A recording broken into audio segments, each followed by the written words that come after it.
വലിയ വലിയ കമ്പനികൾ ഗവൺമെന്റുമായും എൻജിഒകളുമായും ഒക്കെ ചേർന്ന് പ്രവർത്തിക്കുന്നതിനെക്കുറിച്ച് നമ്മളെപ്പോഴും കേൾക്കാറുണ്ടല്ലേ?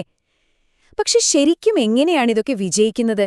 ആ നല്ല ഉദ്ദേശങ്ങളെയൊക്കെ കൃത്യമായ ഫലങ്ങളാക്കി മാറ്റുന്ന ആ ഒരു ബ്ലൂ പ്രിന്റ് അതെന്താണ്? വാ നമുക്ക് നോക്കാം. നമുക്കെല്ലാവർക്കും സമൂഹത്തിൽ നല്ല മാറ്റങ്ങൾ കൊണ്ടുവരാൻ ആഗ്രഹമുണ്ട്, അല്ലേ? എന്നാൽ ആ നല്ല ഉദ്ദേശങ്ങളെ എങ്ങനെയാണ് നമുക്ക് അളക്കാൻ കഴിയുന്ന, ശരിക്കുമുള്ള ഒരു ഇമ്പാക്റ്റാക്കി മാറ്റാൻ കഴിയുന്നത്? ഇതാണ് നമ്മളിന്ന് സംസാരിക്കാൻ പോകുന്ന ഏറ്റവും പ്രധാനപ്പെട്ട കാര്യം. അപ്പോൾ ഈ ചോദ്യത്തിനുള്ള ഉത്തരം കണ്ടെത്താനായിട്ട് നമ്മളൊരു 5 സ്റ്റെപ്പുകളിലൂടെയാണ് കടന്നുപോകാൻ പോകുന്നത്. പങ്കാളിത്തങ്ങൾ എന്തിനാണ് പ്രധാനമെന്നതിൽ തുടങ്ങി അതിന്റെ ഫലം എങ്ങനെ അളക്കാമെന്നതുവരെ ഓരോന്ന് നമുക്ക് വിശദമായിട്ട് നോക്കാം. ശരി, അപ്പോൾ തുടങ്ങാമല്ലേ? ഒന്നാമത്തെ ഭാഗം, എന്തുകൊണ്ടാണ് ഈ പാർട്ട്ണർഷിപ്പുകൾക്ക് ഇപ്പോൾ ഇത്ര പ്രാധാന്യം വരുന്നത്? കാര്യം സിമ്പിളാണ്. ഇന്നത്തെ ലോകത്ത് ഒരു കമ്പനിയുടെ വിജയം എന്ന് പറയുന്നത് വെറും ലാഭം മാത്രമല്ല. അവര് പരിസ്ഥിതിയോട്, അതായത് എൻവയൺമെന്റൽ, പിന്നെ സമൂഹത്തോട്, അതായത് സോഷ്യൽ, പിന്നെ അവരുടെ ഭരണരീതി, അതായത് ഗവേണൻസ്, ഇതിലൊക്കെ എത്രത്തോളം ഉത്തരവാദിത്തം കാണിക്കുന്നു എന്നതും ഭയങ്കര പ്രധാനമാണ്. ഇതിനെയാണ് നമ്മൾ ഷോർട്ടായിട്ട് ESG എന്ന് പറയുന്നത്. അപ്പോൾ വെറുതെ പറയുന്നതിനപ്പുറം ഈ മേഖലകളിലൊക്കെ ശരിക്കുമുള്ളൊരു മാറ്റം കൊണ്ടുവരാൻ ഒറ്റയ്ക്ക് പറ്റില്ല. അവിടെയാണ് നല്ല ശക്തമായ പാർട്ട്ണർഷിപ്പുകൾ ഒരു സൂപ്പർ പവറായിട്ട് മാറുന്നത്. അപ്പോൾ നമ്മൾ ഉത്തരം കണ്ടെത്താൻ ശ്രമിക്കുന്ന ഏറ്റവും പ്രധാനപ്പെട്ട ചോദ്യം ഇതാണ്: എൻജിഒകളുമായും സർക്കാരുകളുമായും പാർട്ട്ണർഷിപ്പിൽ ഏർപ്പെടുമ്പോൾ നമ്മുടെ ESG ഇമ്പാക്റ്റ് എങ്ങനെ കൂട്ടാം? അതും കൃത്യമായ ഉത്തരവാദിത്വവും സുതാര്യതയുമൊക്കെ ഉറപ്പുവരുത്തിക്കൊണ്ട് ദീർഘകാലത്തേക്ക് നിലനിൽക്കുന്ന മാറ്റങ്ങൾ എങ്ങനെ കൊണ്ടുവരാൻ പറ്റും? ഇനി നമുക്ക് രണ്ടാമത്തെ ഭാഗത്തേക്ക് പോകാം. നോക്കൂ, ഏതൊരു വലിയ കെട്ടിടം പണിയുമ്പോഴും അതിന് ശക്തമായ ഒരു അടിത്തറ വേണമല്ലോ, അല്ലേ? അതുപോലെ തന്നെയാണ് ഒരു പാർട്ട്ണർഷിപ്പും. അതിന്റെ അടിത്തറയെന്ന് പറയുന്നത് അതിന്റെ ലക്ഷ്യമാണ്. എന്തിനാണ് നമ്മൾ ഒരുമിക്കുന്നത് എന്ന് തുടക്കത്തിലേ വ്യക്തമാക്കുന്നതിലാണ് എല്ലാം തുടങ്ങുന്നത്. അപ്പോ എന്താണ് ഈ ലക്ഷ്യം? അത് ചിലപ്പോൾ സമൂഹത്തിലൊരു മാറ്റം കൊണ്ടുവരാനായിരിക്കാം, അല്ലെങ്കിൽ പരിസ്ഥിതി സംരക്ഷിക്കാൻ വേണ്ടിയുള്ള എന്തെങ്കിലും പ്രവർത്തനങ്ങളാവാം, ചിലപ്പോൾ ഗവൺമെന്റ് പോളിസികളിൽ സ്വാധീനം ചെലുത്താനായിരിക്കാം. ചുരുക്കി പറഞ്ഞാൽ, ഈ സഹകരണത്തിന് പിന്നിലെ യഥാർത്ഥ കാരണം എന്താണോ അതാണ് അതിന്റെ ലക്ഷ്യം. ഇവിടെ നമ്മൾ ഒരു പ്രധാനപ്പെട്ട വ്യത്യാസം മനസ്സിലാക്കണം. പാർട്ണർഷിപ്പുകൾ പ്രധാനമായും 2 തരത്തിലുണ്ട്. ഒന്ന് സ്ട്രാറ്റജിക്. ഇത് കുറച്ചും കൂടി വലിയ കാര്യങ്ങളെക്കുറിച്ചാണ്.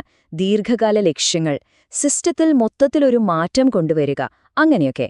രണ്ടാമത്തേത് ഓപ്പറേഷണൽ. ഇത് കുറച്ചും കൂടി പ്രായോഗികമാണ്. ഒരു പ്രത്യേക പ്രോജക്റ്റ് കൃത്യമായിട്ടങ്ങ് ചെയ്ത് തീർക്കുക, അങ്ങനെയുള്ള കാര്യങ്ങൾ. ഓക്കെ, അപ്പോൾ മൂന്നാമത്തെ ഭാഗം ബ്ലൂ പ്രിന്റ് ഡിസൈൻ ചെയ്യുക. അടിത്തറ റെഡിയായിക്കഴിഞ്ഞാൽ അടുത്ത പടിയെന്താ? വിശദമായ ഒരു പ്ലാൻ, ഒരു ബ്ലൂ പ്രിന്റ്, അല്ലേ? വിജയകരമായ ഒരു സഹകരണത്തിന് വ്യക്തമായ ഒരു ഘടന വേണം. ഒരു നല്ല ബ്ലൂ പ്രിന്റില് ഒരു 5 പ്രധാന കാര്യങ്ങൾ എന്തായാലും വേണം. ഒന്നാമത്തേത്, നമ്മുടെ സഹകരണത്തിന്റെ വ്യാപ്തി എന്തായിരിക്കും? രണ്ടാമത്, ഈ കരാറിന് എത്ര കാലയളവുണ്ടാകും? മൂന്നാമത്, ഓരോരുത്തരുടെയും റോൾ എന്താണ്, ഉത്തരവാദിത്തങ്ങൾ എന്തൊക്കെയാണ്? 4, ആര് എന്തൊക്കെ വിഭവങ്ങൾ ഇതിലേക്ക് കൊണ്ടുവരും? അവസാനം 5ാമത്തേത്, എങ്ങനെയായിരിക്കും കമ്മ്യൂണിക്കേഷനും റിപ്പോർട്ടിംഗും? ഇതെല്ലാം തുടക്കത്തിലെ ക്ലിയർ ആക്കണം. ഒരു പാർട്ണർഷിപ്പിന് ഏതൊക്കെ മേഖലകളിൽ ശ്രദ്ധിക്കാൻ പറ്റും? ഒരുപാട് സാധ്യതകളുണ്ട്, അല്ലേ? ചിലപ്പോൾ അത് പരിസ്ഥിതി സംരക്ഷണത്തിലായിരിക്കും ഫോക്കസ് ചെയ്യുന്നത്, അല്ലെങ്കിൽ സാമൂഹിക വികസനത്തിലാകാം, ചിലപ്പോൾ നയങ്ങളിൽ മാറ്റം വരുത്താനാകാം, അതുമല്ലെങ്കിൽ ഒരു സമൂഹത്തിന്റെ കഴിവുകൾ വർദ്ധിപ്പിക്കാനാകാം. നമ്മുടെ ലക്ഷ്യം എന്താണോ അതനുസരിച്ച് ഫോക്കസ് മാറും. ഇനി പൈസയുടെ കാര്യം. ഇതിലും 2 പ്രധാന മോഡലുകളുണ്ട്. ഒന്ന് ഗ്രാന്റ്, അതായത് ഒരു പ്രത്യേക ലക്ഷ്യത്തിനു വേണ്ടി ഒരു വൺ വേ ഫണ്ടിംഗ്. മറ്റേത് കോ ഇൻവെസ്റ്റ്മെന്റ്, അതായത് സംയുക്ത നിക്ഷേപം. ഇതില് 2 പാർട്ട്നേഴ്സും ഒരു കോമൺ ലക്ഷ്യത്തിനു വേണ്ടി പണമോ മറ്റ് വിഭവങ്ങളോ ഒരുമിച്ച് മുടക്കുന്നു. 4ാമത്തെ പോയിന്റ്, ശക്തമായ ഗവേണൻസ് ഉറപ്പാക്കുക. നമ്മൾ പണിതുകൊണ്ടിരിക്കുന്ന വീടിന്റെ ഒരു ഇൻസ്പെക്ഷൻ പോലെയാണിത്. എല്ലാം നിയമപ്രകാരമാണോ, ഇത് കാലങ്ങളോളം നിലനിൽക്കുമോ എന്നൊക്കെ ഉറപ്പാക്കുന്ന ഘട്ടമാണിത്. ഉത്തരവാദിത്തത്തിനും വിശ്വാസത്തിനും ഇത് വളരെ അത്യാവശ്യമാണ്. ഇതിനുവേണ്ടി എന്തൊക്കെയാ ശ്രദ്ധിക്കേണ്ടത്?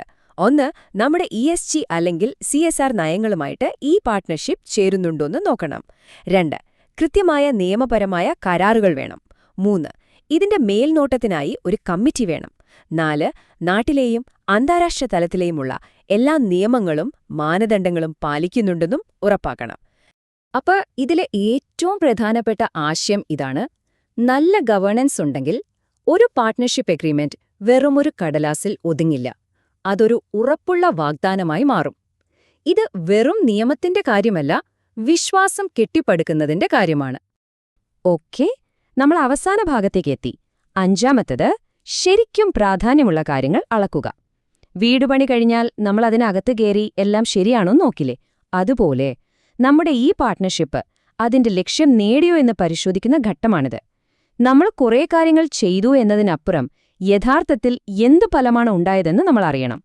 നമ്മുടെ പ്രവർത്തനം കറക്റ്റ് ട്രാക്കിലാണോ എന്ന് എങ്ങനെ അറിയും? അതിനാണ് ഒരു ഇംപാക്റ്റ് മെഷർമെന്റ് ഫ്രെയിംവർക്ക്. ഇത് വെറും ഒരു റിപ്പോർട്ട് കാർഡല്ല, ഇതൊരു നാവിഗേഷൻ ടൂളാണ്. ഓരോ ഏരിയയിലും നമ്മൾ എവിടെയായിരുന്നു, എങ്ങോട്ടാണ് പോകേണ്ടത് എന്ന് ഇതിൽ കൃത്യമായി കാണിച്ചിരിക്കും.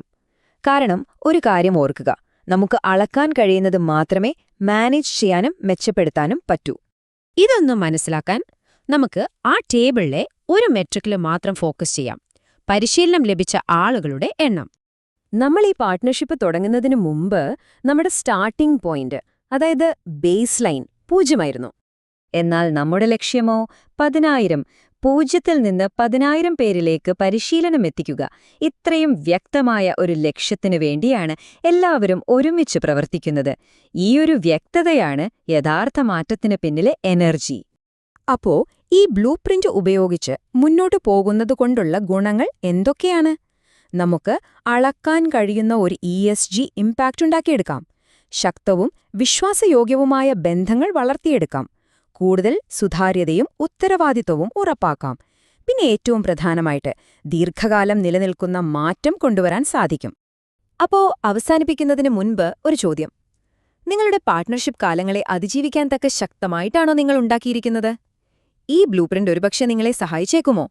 കാരണം ഓർക്കുക, മികച്ച പങ്കാളിത്തങ്ങൾ മാറ്റത്തെക്കുറിച്ച് വെറുതെ റിപ്പോർട്ട് ചെയ്യുകയല്ല ചെയ്യുന്നത്. അവരാണ് ആ മാറ്റമുണ്ടാക്കുന്നത്.